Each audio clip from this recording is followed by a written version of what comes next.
বিসমিল্লাহির রহমানির রহিম। জয় হিন্দ। আজ আমাদের ৭৯তম স্বাধীনতা দিবস।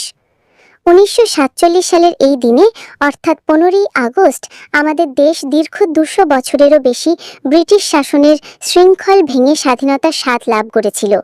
এটি ছিল কোটি কোটি ভারতীয় স্বপ্নের দিন, ত্যাগ আর রক্তের বিনিময়ে অর্জিত এক গৌরবময় মুহূর্ত। স্বাধীনতা কখনো বিনামূল্যে আসে না। আমাদের স্বাধীনতার পিছনে রয়েছে অসংখ্য স্বাধীনতা সংগ্রামীদের রক্ত, সাহস ও ত্যাগ। মহাত্মা গান্ধীর অহিংস আন্দোলন, নেতাজি সুভাষচন্দ্র বসুর অদম্য সাহস, ভগৎ সিং, চন্দ্রশেখর আজাদ, রানী লক্ষ্মীবাঈ, টিটু মির, তাদের প্রতিটি পদক্ষেপ ছিল স্বাধীনতার পথে একটি জ্বলন্ত শিখা।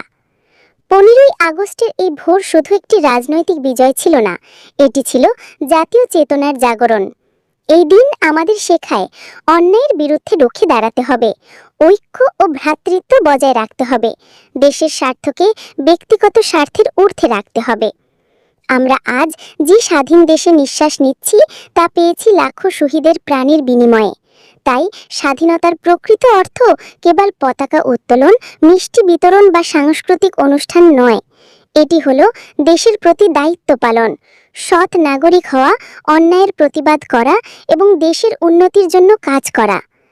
প্রতি বছর ১৫ই আগস্ট আমরা জাতীয় পতাকা উত্তোলন করি। পতাকার প্রতিটি রং আমাদের মনে করিয়ে দেয়। গেরুয়া রং আমাদের সাহস ও ত্যাগের প্রতীক, সাদা রং সত্য ও শান্তির প্রতীক, সবুজ রং আমাদের সমৃদ্ধি ও আশার প্রতীক, আর মাঝের অশোক চক্র আমাদের এগিয়ে চলার আহ্বান জানায়। বন্ধুরা, স্বাধীনতা রক্ষা করা স্বাধীনতা পাওয়ার থেকেও কঠিন। আজ আমাদের লড়াই অন্যরকম। দুর্নীতি, দারিদ্র্য, বৈষম্য, সন্ত্রাস ও পরিবেশ ধ্বংসের বিরুদ্ধে।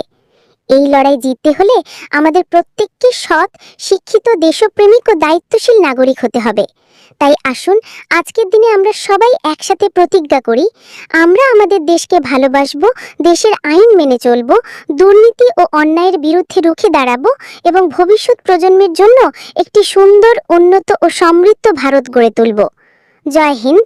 ভারত মাতার জয়।